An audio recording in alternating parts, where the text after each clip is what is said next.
Assalamualaikum warahmatullahi wabarakatuh. Halo semuanya, perkenalkan saya Valelia Nurhafiza dari kelas 11-7. Di sini saya akan menjelaskan dua bab dari materi ekonomi yang sebelumnya sudah kita pelajari, yaitu bab pertama mengenai badan usaha dalam perekonomian.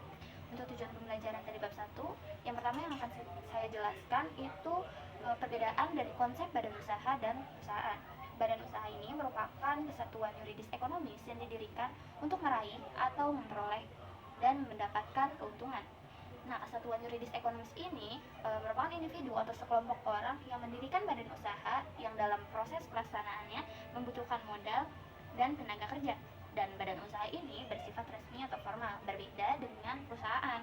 Untuk perusahaan sendiri, itu tuh merupakan tempat untuk melakukan kegiatan produksi atau tempat untuk melakukan pengolahan faktor produksi secara efisien dan efektif. Nah, untuk perusahaan sendiri itu bersifat tidak selalu resmi, jadi ada yang resmi dan ada yang tidak resmi. Nah, dari pengertian saja sudah berbeda dan untuk tujuannya juga jelas berbeda. Untuk badan usaha sendiri bertujuan utama mencari atau meraih keuntungan, sedangkan perusahaan bertujuan utama untuk menghasilkan barang atau jasa. Nah, dari kesatuan teknisnya juga berbeda. Badan usaha ini memiliki kesatuan teknis yuridis formal dan perusahaan itu memiliki kesatuan teknis teknis produksi. Nah, untuk tujuan pembelajaran yang kedua yang akan saya jelaskan itu mengklasifikasikan jenis badan usaha. Nah, jenis badan usaha ini terbagi dua berdasarkan kepemilikan dan berdasarkan lapangan usaha. Nah, berdasarkan lapangan usaha itu terbagi menjadi beberapa jenis lagi. Yang pertama ada ekstraktif, dan ekstraktif ini badan usaha yang berkegiatan menggunakan atau memanfaatkan sumber daya alam tanpa harus mengolah atau membudidayakannya. Jadi ekstraktif ini kegiatan yang memanfaatkan secara langsung. Dan yang kedua itu ada badan usaha agraris yang dimana kegiatannya itu menggunakan atau memanfaatkan juga sumber daya alam namun harus melalui proses pengolahan atau pembudidayaan. Nah, yang ketiga itu ada badan usaha industri atau manufaktur yang dimana kegiatannya ini mengubah atau mengolah barang mentah menjadi barang setengah jadi atau barang jadi. Untuk yang selanjutnya itu badan usaha perdagangan di mana kegiatannya ini menyalurkan barang produksi dari produsen ke konsumen. Nah, menyalurkannya itu tuh kayak kegiatan jual beli yang dimana barang yang disalurkan, barang produksi tidak diubah menjadi barang lain. Nah, untuk badan usaha yang selanjutnya itu badan usaha jasa di mana kegiatannya itu melakukan pelayanan kepada konsumen dengan menggunakan skill atau kemampuan yang dimilikinya. Nah, untuk yang kedua, berdasarkan kepemilikan. Badan usaha berdasarkan kepemilikan itu terbagi menjadi 3 jenis lagi. Yang pertama, badan usaha milik negara, badan usaha milik daerah, dan badan usaha milik swasta. Untuk badan usaha milik negara, ini merupakan badan usaha yang dimana seluruh atau sebagian modalnya dimiliki oleh negara melalui penyertaan secara langsung. Dan modalnya ini telah dipisah atau dibagi dari kekayaan negara sebelumnya. Jadi ini tuh nggak dicampur dengan kekayaan negara untuk bagian yang lain. Nah, BUMN ini terbagi menjadi dua. Untuk yang pertama itu perum atau perusahaan umum yang dimana seluruh modalnya dimiliki oleh negara dan tidak terbagi atas saham. Nah, sedangkan yang kedua itu perusahaan perseorangan atau persero yang sebagian atau seluruh modalnya itu dimiliki negara dan 51%-nya itu terbagi atas saham.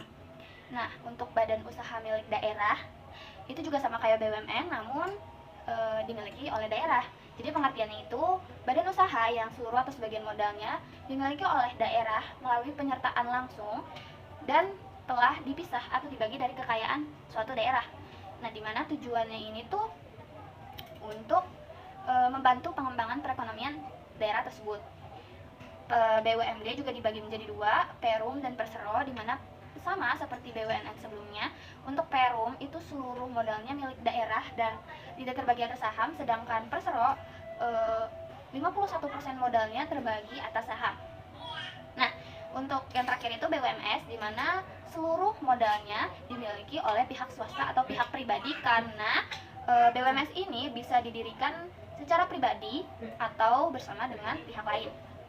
Nah, untuk jenis BUMS ini terbagi menjadi yang pertama ada persero, perusahaan perseorangan di mana ini tuh didirikan oleh satu orang dengan harta pribadi seperti rumah makan ataupun laundry. Lalu yang kedua ada firma di mana firma ini badan usaha yang dimana didirikan oleh dua orang ataupun lebih dengan modal bersama dan nama bersama. Jadi kebijakannya dan keuntungannya itu dibagi sesuai modal. Lalu yang kedua ada firma, di mana firma ini badan usaha yang dimana didirikan oleh dua orang ataupun lebih dengan modal bersama dan nama bersama. Jadi kebijakannya dan keuntungannya itu dibagi sesuai modal yang mereka tanamkan dalam badan usaha ini. Lalu untuk yang ketiga itu ada persekutuan komanditer atau CV, yang dimana ini tuh terbagi dari sekutu aktif dan sekutu pasif. Untuk sekutu aktif atau komplementer itu tuh merupakan sekumpulan orang yang mengelola perusahaan tersebut. Nah, untuk sekutu pasif itu atau komanditer, jadi mereka tuh cuma menanamkan modal di perusahaan tersebut dan tidak ikut campur dalam pengelolaan atau kinerja perusahaan. Lalu yang terakhir ada perseroan terbatas atau PT, di mana PT ini yang didirikan oleh sekelompok orang berbadan hukum dan modalnya itu berbentuk saham. Nah, untuk perbedaan dari ketiga jenis badan usaha berdasarkan kepemilikan tersebut dapat dibedakan dari pengertian, tujuan, dan juga jenis-jenisnya. Dari pengertiannya tadi sudah dijelaskan bahwa untuk BUMN itu seluruh atau sebagian modalnya milik negara melalui penyertaan langsung yang dibagi atau dipisahkan dari kekayaan negara, dan tujuannya untuk mendapatkan atau meraih keuntungan dan juga kemanfaatan umum berupa penyediaan dan pelayanan barang serta jasa. Dan untuk BUMD pengertiannya itu dimana modal seluruh atau sebagian modalnya dimiliki oleh daerah melalui penyertaan secara langsung yang telah dipisahkan oleh kekayaan daerah dengan tujuan untuk membantu mengembangkan perekonomian daerah. Dan untuk BUMS dari pengertiannya sudah dijelaskan bahwa seluruh modalnya dimiliki oleh pihak swasta atau pihak pribadi, dan dengan tujuan tentunya untuk meraih keuntungan, namun untuk meraih keuntungan pribadi atau swasta. Sekian pemaparan materi dari bab 1 dari saya. Selanjutnya akan dilanjutkan oleh Aulia Hanum. Halo semua, perkenalkan saya Aulia Maharani. Di sini saya akan melanjutkan materi bab 1 mengenai pengertian manajemen dan tingkatan dalam manajemen. Yang pertama ada pengertian manajemen. Menurut George Robert Terry, manajemen adalah proses yang terdiri dari perencanaan, perorganisasian, penggerakan, dan pengawasan untuk mencapai sasaran-sasaran yang telah ditetapkan melalui pemanfaatan sumber daya manusia serta sumber-sumber lain. Sedangkan menurut Mary Parker Follett, manajemen berarti sebuah seni atau kemampuan seseorang atau kelompok dalam mengelola, mengatur, dan menyelesaikan pekerjaan melalui orang lain untuk mencapai tujuan bersama dalam organisasi. Nah, jadi dapat kita simpulkan, manajemen merupakan sebuah ilmu yang mengatur sumber daya manusia atau mengelola segala sesuatu agar berjalan efektif dan efisien. Nah, untuk bab selanjutnya, bab kedua mengenai pendapatan nasional dan kesenjangan ekonomi. Untuk tujuan pembelajaran pertamanya, di sini saya akan menjelaskan mengenai bagaimana menghitung konsep pendapatan nasional. Kenapa kita harus menghitung atau harus tahu bagaimana cara menghitung pendapatan nasional? Karena dengan kita tahu bagaimana menghitung cara pendapatan nasional, kita jadi tahu bahwa apakah negara tersebut memiliki perekonomian yang seimbang, perekonomian baik, dan apakah masyarakat yang tinggal di negara tersebut memiliki kesejahteraan yang rata. Jadi guna pendapatan nasional ini yaitu mencerminkan kesehatan perekonomian dari suatu negara dan kesejahteraan masyarakatnya. Nah, untuk yang pertama, konsep menghitung pendapatan nasional yang pertama itu ada PDB. Nah, PDB ini produk domestik bruto, yang dimana merupakan nilai total dari seluruh hasil produksi barang dan jasa di suatu negara, yang dimana menghitungnya dapat dilakukan dengan metode pendekatan produksi, metode pendekatan pengeluaran, dan metode pendekatan penerimaan. Yang kedua itu ada PNB atau produk nasional bruto, yang dimana ini merupakan nilai moneter dan output yang dihasilkan dari suatu negara, yang dimana dihitung dengan PDB ditambah dengan PWNI dikurang dengan PWNA. Kenapa? Pendapatan warga nasional Indonesia, pendapatan warga negara Indonesia dan pendapatan warga negara asing ini harus dikurangkan, karena untuk mendapatkan atau mengetahui suatu pendapatan nasional tersebut, kita harus mengurangi pendapatan warga negara asing yang bekerja di negara tersebut, karena pendapatan warga negara asing tersebut itu bakal dimasukkan atau masuk ke pendapatan nasional negara mereka. Nah, yang ketiga ketiga itu ada PP atau pendapatan perseorangan, di mana pendapatan ini dimiliki atau diterima oleh semua individu atau rumah tangga secara kolektif. Lalu selanjutnya ada pendapatan disposable, itu tuh pendapatan yang siap digunakan oleh individu atau masyarakat setelah dikurangi oleh pajak langsung. Contoh pajak langsung itu apa? Ada pajak bumi, pajak transportasi, pajak kendaraan. Nah, sebenarnya konsep menghitung pendapatan nasional itu ada 6, namun di sini saya akan menjelaskan 3 saja. Lalu untuk tujuan pembelajaran yang kedua itu ada penyebab dari kesenjangan ekonomi. Jadi faktor yang menyebabkan terjadinya kesenjangan ekonomi di suatu negara. Nah, faktor yang pertama itu dari kondisi pendidikan, di mana kondisi pendidikan di negara tersebut tidak merata. Jadi, orang-orang di negara tersebut tidak memiliki akses pendidikan yang sama, sehingga kualitas SDM di negara tersebut menjadi rendah. Hal ini berhubungan dengan faktor penyebab kesenjangan ekonomi yang lainnya, yaitu pendapatan yang tidak merata. Karena kualitas sumber daya manusia yang rendah, sehingga mereka kesulitan untuk mencari pekerjaan, sehingga akan terjadi ketimpangan pendapatan. Yang kaya semakin kaya dan yang miskin akan semakin miskin. Lalu kurangnya lapangan pekerjaan. Tidak meratanya pembukaan lapangan pekerjaan di suatu negara itu berdampak besar bagi negara tersebut, karena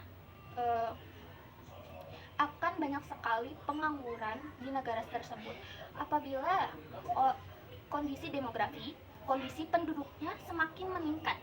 Meningkatnya penduduk, namun kurangnya lapangan pekerjaan akan membuat banyak pengangguran, dan itu akan sangat berdampak bagi negara tersebut karena kesenjangan ekonomi akan semakin besar. Dan yang terakhir, adanya pembangunan yang tidak merata. Pembangunan di beberapa wilayah yang tidak rata dengan wilayah yang lainnya, seperti akses pendidikan dan akses kesehatan yang dibangun di wilayah yang berbeda dengan tidak rata, itu akan menciptakan kesenjangan ekonomi. Seperti yang sudah dijelaskan bahwa kondisi pendidikan itu sangat mempengaruhi adanya kesenjangan ekonomi. Hal ini juga disebabkan karena pembangunan yang tidak merata. Pembangunan pendidikan yang tidak merata itu mempengaruhi kondisi pendidikan. Nah, selanjutnya pada bab 2 ini saya akan menjelaskan mengenai pengertian dan metode perhitungan pendapatan nasional, pendapatan per kapita, dan solusi mengatasi kesenjangan ekonomi. Nah, yang pertama ada pengertian pendapatan nasional. Pendapatan nasional adalah nilai barang dan jasa yang diproduksi oleh masyarakat suatu negara dalam satu periode waktu tertentu. Pendapatan nasional sering juga disebut sebagai output nasional atau pengeluaran nasional. Dalam menghitung pendapatan nasional terdapat 3 metode. Yang pertama yaitu pendekatan produksi. Menggunakan metode ini, pendapatan nasional dapat dihitung dengan menjumlahkan nilai tambah dari seluruh faktor produksi selama satu periode tertentu. Penghitungan dengan metode ini dapat dihitung melalui rumus sebagai berikut. Yang kedua yaitu pendekatan pengeluaran. Dengan metode ini, pendapatan nasional dapat dihitung dengan menjumlahkan semua pengeluaran yang dilakukan oleh para pelaku atau rumah tangga ekonomi. Penghitungan pendapatan nasional dengan metode ini dapat dihitung dengan rumus sebagai berikut. Dan yang ketiga atau yang terakhir yaitu pendekatan penerimaan. Dengan metode ini, pendapatan nasional dihitung dengan menjumlahkan semua balas jasa yang diterima oleh pemilik faktor-faktor produksi. Perhitungan pendapatan nasional dengan metode ini dapat dihitung dengan rumus sebagai berikut. Selanjutnya yaitu pendapatan per kapita. Pendapatan per kapita adalah ukuran pendapatan dari rata-rata jumlah penduduk yang ada di suatu daerah atau wilayah geografis. Manfaat dari menghitung pendapatan per kapita yang paling umum adalah untuk memastikan kekayaan suatu daerah atau sebaliknya. Pendapatan per kapita untuk suatu negara dapat dihitung dengan membagi pendapatan nasional negara tersebut dengan jumlah penduduknya. Dan yang terakhir yaitu solusi mengatasi kesenjangan ekonomi. Di sini saya mengambil 3 solusi, yaitu yang pertama meningkatkan kualitas pendidikan yang merata, yang kedua pengembangan infrastruktur, dan yang terakhir pemberian subsidi yang tepat sasaran kepada masyarakat. Sekian pemaparan materi yang dapat kami sampaikan. Kurang lebihnya mohon maaf. Wassalamualaikum warahmatullahi wabarakatuh.